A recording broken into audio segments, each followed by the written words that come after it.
I'll never forget the morning I walked out to feed my cattle and found a gleaming Bentley sprawled across my barn door like it owned the place. The chrome still smelled like fresh wax, the tires barely had dust on them, and there it was blocking the only way I could get my tractor out. And of course it belonged to none other than Karen, the self-appointed queen of our HOA. She leaned against her shiny toy sunglasses on, smirking as if daring me to say something. See, Karen has a special talent for turning ordinary mornings into full-blown battles. But that day, she didn't just park a car, she parked a declaration of war. And I wasn't about to let some overpriced hunk of metal decide whether my farm lived or died. Before we dive in, drop a comment with where you're watching from and what time it is there. You've probably guessed by now, I'm not the kind of guy who fits neatly into the HOA's glossy brochure version of community living. My name's Tom, and I've spent most of my 52 years working this patch of land. It's not just dirt and timber to me, it's heritage. My father built the barn with his own 2 hands. My grandfather taught me to mend fences and rotate crops long before I learned how to drive a truck. Around here, neighbors used to wave at each other from tractors, not report each other for unsightly barns or livestock noise violations. But that was before the HOA showed up. They started creeping in a few years back, when suburban families lured by cheaper property taxes decided country living was charming. They came in with their granite countertops, pristine lawns, and endless rules. And leading the charge was Karen, the woman who thought a clipboard gave her the same authority as a sheriff's badge. Karen wasn't just any HOA president. She was the kind of person who printed out bylaws for fun, highlighted them, and then marched door to door to enforce them like gospel. The first time she showed up at my place, she wrinkled her nose at the sight of my barn, as though weathered wood was contagious. "This structure is unsightly," she said in a tone usually reserved for finding a rat in your kitchen. "It doesn't meet our community aesthetic standards." I laughed, out loud, because this unsightly structure had stood longer than any house in our cul-de-sac. It had weathered storms, droughts, and even a small tornado. Meanwhile, Karen's idea of heritage was probably a designer handbag passed down from last season. From that moment on, it was war. The complaints started small. She said my rooster crowed too early and disrupted her meditation routine. I told her the rooster didn't own a watch. Next, she complained about hay bales stacked too close to the property line. Then, it was the smell of manure, the sound of tractors, even the dust that lingered after harvest. One time, she had the nerve to march into my yard during hay season and demand I tarp the bales because they were an eyesore from the road. I asked her if she also wanted me to put curtains on my cows. She didn't laugh. Karen doesn't laugh unless it's at someone else's expense. And the HOA board, they bent to her every whim. Most of them were her friends anyway. Other transplants who thought living next to a working farm was picturesque until they realized real farming involves dirt, smells, and noise. Still, I tried to keep the peace. I patched fences, kept my dogs on my land, even stopped blasting Johnny Cash at full volume on Saturday mornings. But nothing was ever enough. Karen had it in her head that my barn, my tractors, my entire way of life was a nuisance to her perfect community. Now, let me paint you a picture of our land. My property stretches wide, dotted with oaks and maples, with the barn sitting right at the center like a heartbeat. Every day starts the same. I get the tractor out, haul hay, feed the cattle, and make sure everything runs smooth. That barn door is the lifeline. If it doesn't open, the whole farm grinds to a halt. And that's exactly what Karen wanted. See, I'd heard her little comments at board meetings. Maybe Tom should consider selling. A modern development could raise property values. She'd say it with a smile like she was doing me a favor. But what she really meant was she wanted me gone, my land flattened into yet another cookie-cutter subdivision with names like Whispering Pines or Golden Meadows. That's the thing about people like Karen, they see tradition as clutter and progress as whatever makes them look richer. So when I found her Bentley parked across my barn door that morning, I knew it wasn't just bad parking. It was a message, a test, a declaration that her HOA rules were bigger than my way of life. And the way she stood there, sipping her iced latte like it was just another morning, oh, she knew exactly what she was doing. But what she didn't know, what she could never understand, was that out here, when you block a barn door, you're not just blocking wood and hinges, you're blocking survival. I remember staring at that car, the sun glinting off its spotless paint, and thinking, this is it. This is where Karen crossed the line. My cattle didn't care about HOA rules, they cared about food. My tractor didn't care about bylaws. It cared about doing its job. And me. Well, I wasn't about to bow down to a woman who thought she could bully a farm with leather seats and chrome wheels. Karen thought she was clever. She thought she could use her wealth, her friends on the board, and her shiny Bentley as weapons. But she forgot one thing: on a farm, the strongest weapon isn't money, it's horsepower. And I was about to remind her of that the hard way. By the time I reached the barn door that morning, Karen was already waiting, perched on the hood of her Bentley like it was a throne. She wore oversized sunglasses that covered half her face, a wide-brimmed hat that looked straight out of a fashion magazine, and a smug grin that told me this wasn't an accident. "Well, good morning, Farmer Tom," she called, her voice dripping with fake sweetness. "Hope you don't mind. I needed a place to park my new baby while the landscapers finish my driveway." I stared at her, then at the gleaming hunk of machinery blocking the barn doors. The Bentley still had dealer tags dangling from the rearview mirror. "Karen," I said slowly, "this isn't a parking spot. This is my barn.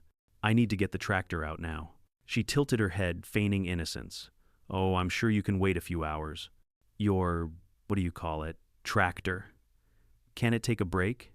She giggled as if farm work were just some cute hobby like knitting scarves or growing lavender in mason jars. That laugh lit a fire in my gut. "My tractor doesn't take breaks, Karen. My cattle need feeding, my hay needs moving. That's how this place runs." She waved a manicured hand, dismissing my words like they were smoke. "Honestly, Tom, your whole operation is so outdated. Do you really expect the neighborhood to tolerate all this dirt and noise forever? Maybe this is a sign you should modernize." There it was, the dagger hidden in the smile. Karen never did anything without an angle. Parking her Bentley here wasn't just about convenience, it was about control. She wanted me humiliated, powerless, forced to watch my land grind to a halt because she said so. "Move the car," I said firmly, my voice low. She smirked, sliding off the hood. "And if I don't—" I stepped closer, my boots crunching on the gravel. For a moment we stood eye to eye, her perfume sharp and out of place against the scent of hay and manure. "Then you'll regret it." Her grin widened, but there was a flicker of uncertainty behind those sunglasses. "Are you threatening me?" "No," I said. "I'm promising you." She huffed and pulled out her phone. "You know, Tom, I could report you right now. Intimidation, harassment, violation of HOA conduct policy. You're already on thin ice after last month's rooster incident."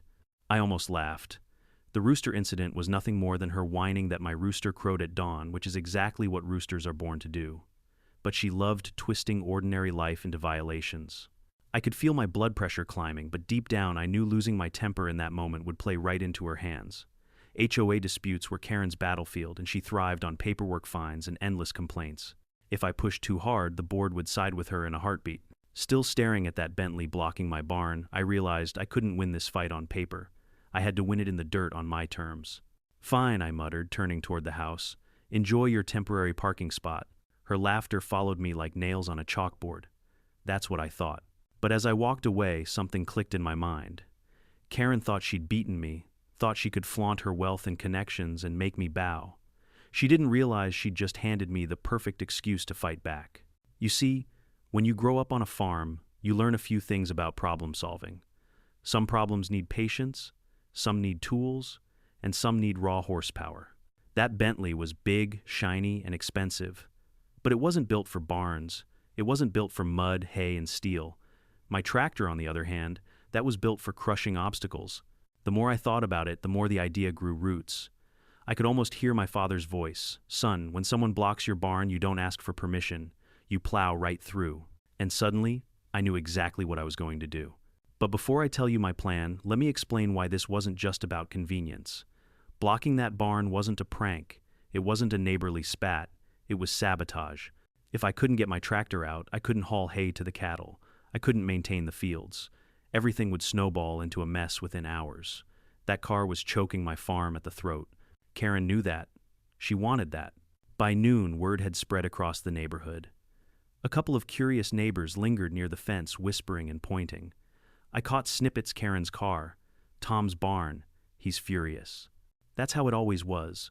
She played the role of queen bee, and the rest of the hive buzzed around her, eager for gossip. I fed the chickens, stacked some wood, tried to go about my chores, but my eyes kept drifting back to that silver Bentley, shimmering like a taunt in the summer Sunday. Every squeak of its leather seats as she adjusted, every jingle of her bracelets as she scrolled through her phone, it all drilled into me. Around mid-afternoon, I'd had enough. I walked over again, trying one last time. "Karen," I said, keeping my voice calm, "this is your last chance. Move the car, and we can put this behind us." She looked up from her phone, unimpressed. You're cute when you think you have authority. I'll move it when I'm good and ready. In the meantime, maybe you can find a hobby that doesn't involve heavy machinery. That was it, the final straw. I didn't shout. I didn't argue. I just turned on my heel and headed for the tractor shed. Because sometimes the best answer isn't words, it's action. And the rumble of a John Deere engine speaks louder than any HOA bylaw. The tractor shed wasn't far from the barn, but by the time I reached it, my pulse had slowed just enough for reason to sneak back in. My father always told me, Tom, anger's like a fire in dry hay. It'll burn fast, but it'll take everything with it if you're not careful. And for a moment, I hesitated. Running that Bentley into the ground would feel good, sure, but it might also drag me into a mess I couldn't easily climb out of. So I decided to give diplomacy one last shot. I walked back to the barn, wiped the sweat off my brow, and pulled out my phone. Karen was still lounging against her Bentley, scrolling, probably posting pictures of her new toy on social media. Karen, I said as evenly as I could manage, I'm calling the sheriff. This isn't just inconvenient, it's obstruction. You're interfering with my work. She didn't even look up. Go ahead. Sheriff's department knows me very well. My husband donates to their annual gala. She flashed me that grin again, the one that made me want to grind my teeth down to stumps. I dialed anyway. The deputy on duty, a young guy named Miller, answered. I explained the situation. There was a pause, then a careful cough. Well, Mr. Harris, he said, technically it's private property, and HOA disputes usually fall under civil issues. Unless she's trespassing or causing direct harm, there's not much we can do. I could practically hear the shrug through the phone. Miller wasn't a bad guy, but he wasn't about to wade into Karen's swamp of HOA bylaws. They always managed to muddy the water just enough to keep law enforcement hesitant. Fine, I muttered, hanging up. Karen lowered her sunglasses, her eyes glinting with victory. Told you, you're just wasting your time. You should really read the community handbook sometime. I clenched my fists but forced myself to stay calm. All right, then I'll bring this to the HOA board. That night I did just that. I attended their meeting held in the community clubhouse with its air-conditioned comfort and rows of bottled sparkling water. The board members sat in a neat little row clipboards, ready as if we were in court instead of a neighborhood gathering. Karen naturally presided at the center seat like a queen on her throne. I presented my case. I explained how her car had blocked my barn door for nearly a full day, preventing me from doing my work. I emphasized that the barn was functional, not decorative, that this wasn't about aesthetics but survival. Karen interrupted before I could finish. Tom, you're exaggerating. I parked temporarily while waiting for contractors. Surely your farm animals could wait a few hours for their hay. It's not like they were starving. Her words drew polite chuckles from two of the board members. I swallowed hard. This isn't funny. She's interfering with agricultural operations. If this continues, my livelihood is at stake. One of the board members, a man named Douglas, tapped his pen on the table. Tom, we understand your frustration, but technically community rules allow for visitor parking in shared spaces. Shared spaces, I barked. That's my barn, my land. What part of that is shared? Douglas shifted uncomfortably. Well, we'll need to review the boundaries. But in the meantime, perhaps you could be more accommodating. Karen's guests bring value to the community. Value? I nearly laughed. Her Bentley parked across my barn door is value. Karen leaned back in her chair, satisfied. See, Tom, this is why you're always in conflict. You don't adapt. You cling to your old ways. Progress requires compromise. Progress, I spat, isn't parking a luxury car where livestock are supposed to be fed. It's arrogance. Plain and simple. But the board didn't care. They shuffled papers, avoided eye contact, and finally adjourned the meeting with a vague promise to revisit the guidelines. I left with nothing but the sound of Karen's laughter trailing behind me. Driving home under the stars, I felt that helpless weight pressing down on my chest. I'd tried reason, I'd tried the law, I'd tried the system, and every door had slammed shut in my face. The next morning when I stepped out onto my porch, the Bentley was still there. Polished, gleaming a smug silver blockade in the Sunday, Karen had doubled down. I swear I could hear my cattle lowing louder than usual, restless without their proper feeding schedule. The sight of them pacing near the fence hammered home what I already knew: this wasn't about me anymore. This was about them, my responsibility. That day, I tried one last olive branch. I walked up to Karen, hands raised. Karen, listen, I don't want this to escalate. Just move your car. I'll even help you find a safe spot until your driveway's done. We can put this behind us. She lowered her glasses again, her smirk cutting deeper than any blade. Tom, you just don't get it, do you? This is bigger than a car. Your barn is an eyesore. Your tractor is a nuisance. Frankly, your whole farm drags down property values. If you don't like the way this community is going, maybe you should sell and move somewhere less civilized." Her words hit harder than I expected, not because they had truth, but because they dripped with contempt for everything my family had built. It wasn't just about hay, manure, or barn doors. To her, my entire life's work was disposable, and that's when the last ember of patience burned out. I didn't shout. I didn't argue. I just turned and walked toward the shed, each step heavier than the last. Karen's laughter rang behind me, shrill and triumphant. "That's right, Tom, run along to your toys. You'll learn eventually who's really in charge around here." But she had no idea what kind of toy I was about to unleash. Because when diplomacy fails, there's only one language left to speak, and my tractor was fluent. The shed door creaked open, like the start of an old Western showdown. Sunlight spilled across the steel-green body of my John Deere dust motes, swirling in the air as if the machine itself were waiting for the call to arms. I'd spent years with this tractor. It had pulled plows through stubborn clay, dragged hay wagons, stacked higher than the roofline, and yanked fence posts out of the ground when storms tore them down. To me, it wasn't just a machine, it was family. And that morning, it became my weapon. I stood there a long moment, running my hand over the hood. The metal was warm from yesterday's work, still carrying the smell of oil and earth. In my head, I heard my father's gravelly voice. "On a farm, problems are solved with steel sweat and horsepower. Never forget that, son." And I hadn't. I climbed into the seat, adjusting the worn cushion until it fit just right. The key slid into the ignition with a satisfying click. When the engine roared to life, the sound rolled across the fields like thunder. Chickens scattered, a few cows turned their heads, and I swear even the oak trees seemed to tremble. Karen still perched near her. Bentley flinched. She pulled her sunglasses down, squinting toward the shed, her smug smile faltering. For the first time all day, she looked uncertain. I eased the tractor out into the open, the ground vibrating beneath its massive tires. The neighbors who had gathered along the fence gasped, phones whipping into the air like prairie dogs, spotting danger. The word had clearly spread. Everyone wanted front row seats to see whether Tom the farmer would really do it. And I wanted them to see. Because this wasn't just revenge. It was theater. It was a reminder to every single person hiding behind HOA bylaws that some of us still played by older, stronger rules. I parked the tractor in the yard and cut the engine. Not yet. I wasn't going to smash first and think later. I needed to prepare.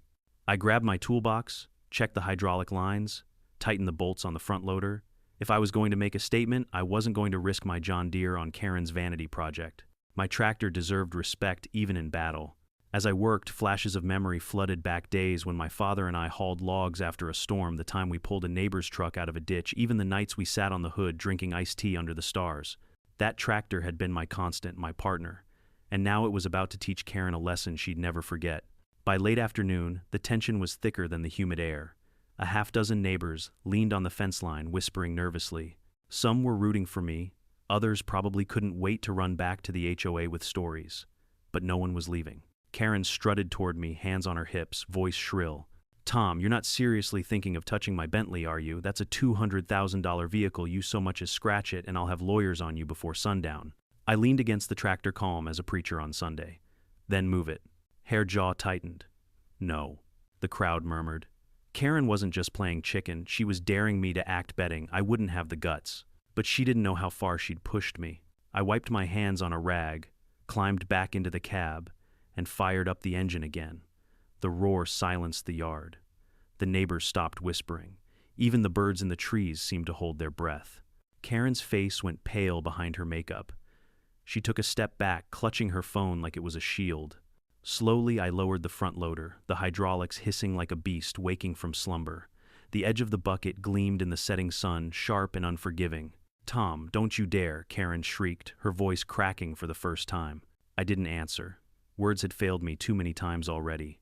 Instead, I inched forward the tractor, rolling steady, deliberate, like a freight train that had found its track. Every bump of the tire echoed through the ground. Each foot closer drained the color from Karen's face. The Bentley sat there smug and silent, its polished chrome, daring me to cross the line. It wasn't just a car anymore. It was the embodiment of every insult, every fine, every meeting where the board had laughed in my face. And I was done laughing. I stopped just a few feet from the bumper, the bucket poised above like a guillotine waiting to fall. Karen screamed something incoherent, waving her arms, but her voice was lost in the rumble of the engine. I killed the engine again, letting silence rush back into the yard. The tension was unbearable, like the world itself was waiting for me to make the call. And in that silence, I turned to the neighbors. "You all see this," I shouted. "This is what happens when people think rules matter more than land, more than work, more than respect. She's blocked my barn all day. My cattle go hungry while she poses with her car, and the board backs her up. Well, I've had enough." A few neighbors nodded. One even clapped softly before catching himself. I started the tractor again. The crowd jumped. Karen shrieked. But I didn't move forward, not yet, because the moment of destruction deserved to be savored. This wasn't just revenge anymore. It was justice written in steel and rubber. And tomorrow the whole neighborhood would know, "You don't block a barn door in my town, not unless you're ready to pay the price." The moment I pressed my boot to the clutch and eased the tractor forward, the crowd went dead silent. You could hear nothing but the steady growl of the John Deere engine and the faint buzzing of cicadas in the trees. The front loader bucket hovered like a steel predator, lowering inch by inch until it lined up perfectly with the hood of Karen's Bentley. Karen's scream ripped across the yard. "Stop, you'll destroy it. It'll sue you for everything you own." But I wasn't listening anymore. My world narrowed to the rhythm of the engine, the vibration under my hands, and the gleam of chrome just begging to be humbled. The first contact came with a crunch that reverberated through the metal of the tractor. The Bentley's hood buckled like a soda can under a boot.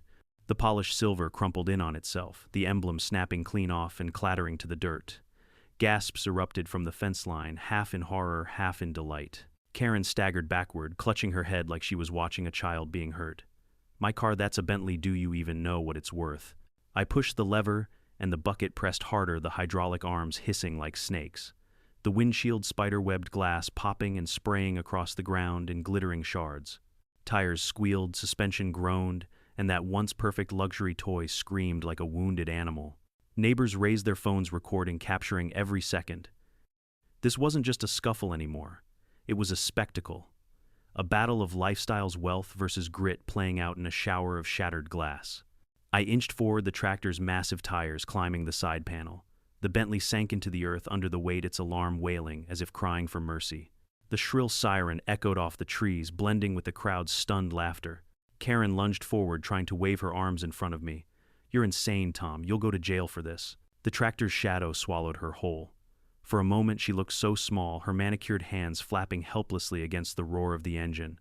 I locked eyes with her through the cab glass and said nothing. That silence hit harder than any words. Then I drove on. The Bentley flattened beneath the weight, the roof caving in with a thunderous crack.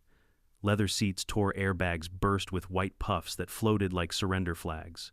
I backed up slightly, then rolled forward again, grinding what remained of the frame into twisted, smoking ruin. The smell of burnt rubber and scorched paint filled the air, sharp and metallic, mingling with the earthy scent of hay from the barn. It was destruction, raw and absolute, and it felt righteous. Neighbors cheered now, some laughing, some hollering like they were at a rodeo. One old farmer even whistled, clapping his hat against his knee. "'Bout time someone put that woman in her place," he shouted. Karen fell to her knees, shrieking like she'd lost a limb. "My husband will have your farm. You'll be bankrupt." But her threat sounded hollow, drowned beneath the crunch of metal collapsing on itself. I finally eased off, pulling the tractor back. Where the Bentley had once stood, gleaming like a trophy, there was now only a mangled heap of luxury rubble. Bent rims stuck out at odd angles, the hood folded like paper, the engine block spilling dark oil into the dirt.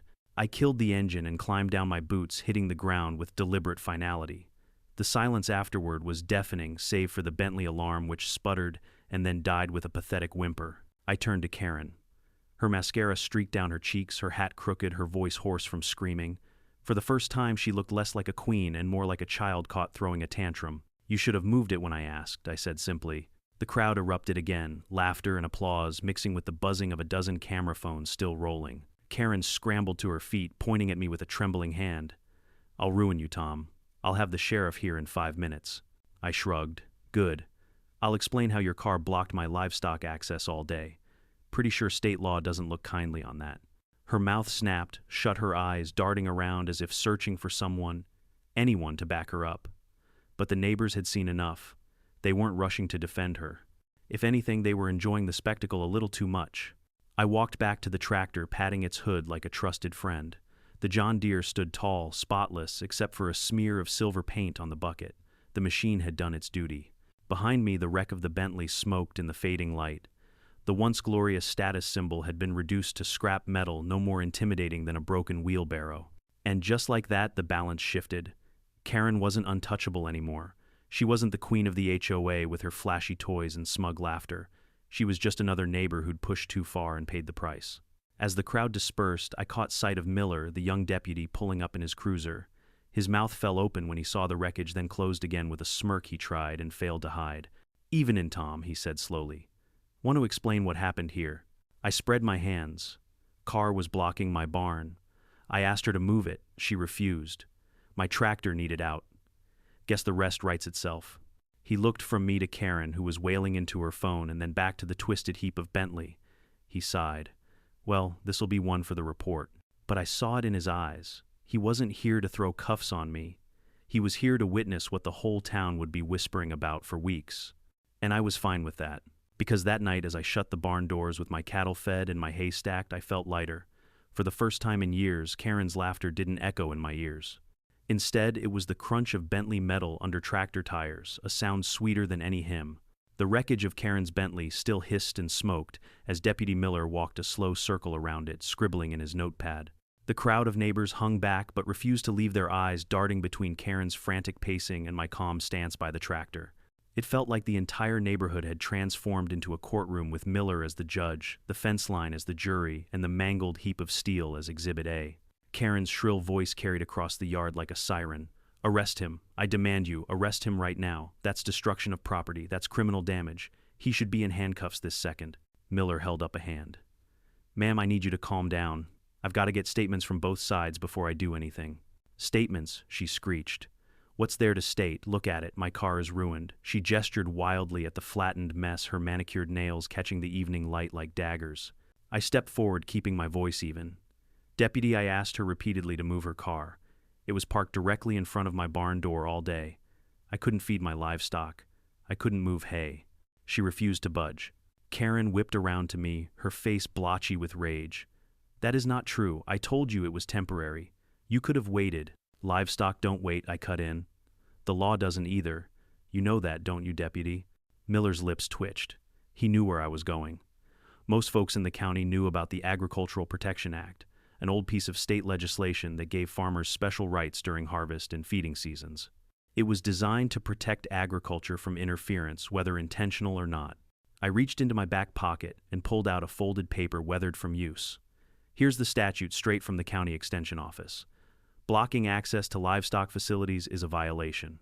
Doesn't matter if it's with a wheelbarrow or a Bentley. Karen froze. That can't apply here. This is a residential neighborhood. Miller cleared his throat. "Technically, ma'am, Mr. Harris's property is still zoned agricultural. He's grandfathered in, which means the statute does apply." The crowd buzzed like a hive. Some chuckled, others muttered, "Serves her right." Karen's face drained of color. "Number. No, this isn't happening," she whispered almost to herself. Then louder. "This is abuse of power. He's twisting the law." I let her rant, then added, "You know, Karen, there's another detail you might find interesting. I'm not just a farmer. I'm also a sitting member of the County Farm Bureau. And we've got lawyers who live for cases like this. So if you really want to drag this to court, I'd be happy to oblige." Her jaw dropped. The queen bee of the HOA had finally realized the hive wasn't hers to command anymore. Deputy Miller closed his notebook with a snap. "Here's how this is going to go. Karen, I'm citing you for unlawful obstruction of agricultural operations. You'll get a fine, and if this happens again, you could face bigger penalties." As for Tom, he looked at me, his tone softening. "You'll need to file an insurance claim for the damages, but from what I see, you acted to clear access to your barn. Given the circumstances, I don't see grounds for criminal charges." The crowd erupted, some gasps, some cheers. Karen wailed, like someone had told her Christmas was canceled. "A fine. You're fining me. I'm the victim here." Miller scribbled out the citation and handed it to her. "The law doesn't see it that way, ma'am." She crumpled the paper in her fist, her face contorted in disbelief. "This community will not stand for this. I'll have the entire board on my side." But when she turned to the neighbors, something shifted. Instead of nods and support, she was met with crossed arms and raised eyebrows.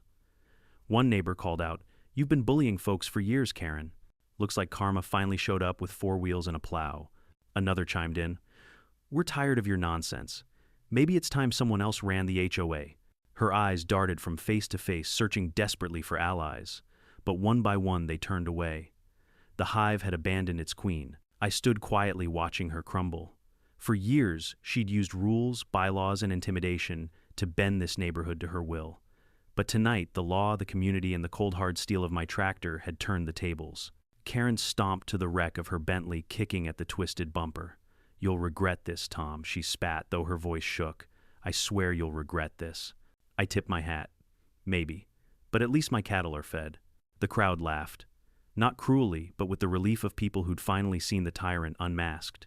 Phones slipped into pockets, neighbors began drifting back to their homes, and the evening air grew calm again. Miller gave me a nod. Take care, Tom.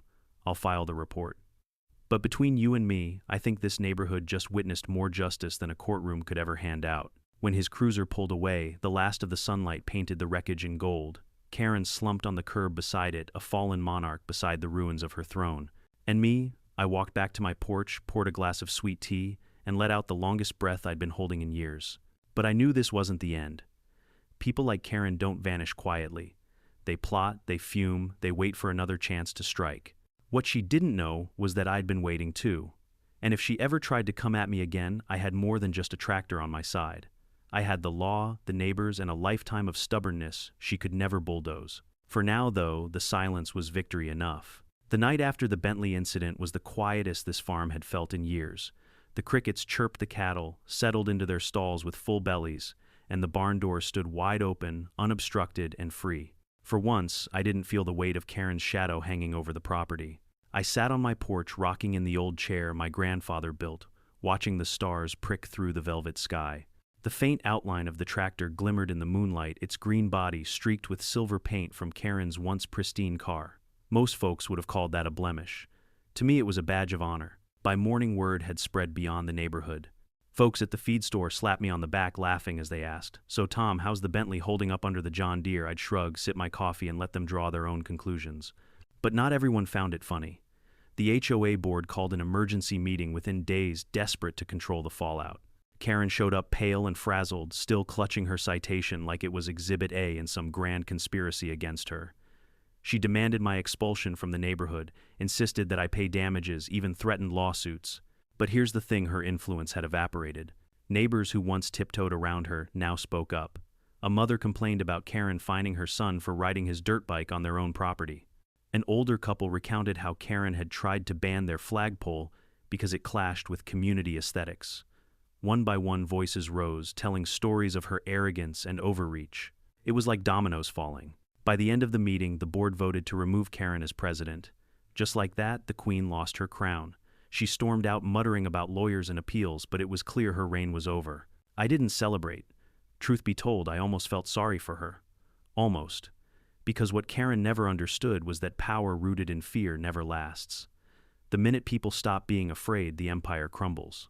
Life on the farm returned to normal after that. The cattle were fed, the hay stacked, and the tractors rolled without interference. Sure, the HOA still tried to toss little rules my way, paint the fence, trim the hedges, but without Karen breathing down their necks, it all felt toothless. The wreck of the Bentley was towed off, eventually leaving behind a patch of scarred earth in front of the barn. I didn't bother reseeding it. I liked seeing it there, a reminder of the day a symbol of arrogance met a machine built for work. Every time I walked past that spot, I smiled. Not because I crushed a car, but because I proved something bigger. No matter how shiny the weapon, wealth and intimidation can't outmuscle grit and stubbornness. One evening, a young neighbor walked up while I was tightening bolts on the tractor. "Mr. Harris," he said shyly, "I've never seen anyone stand up to Karen like that. How'd you do it?"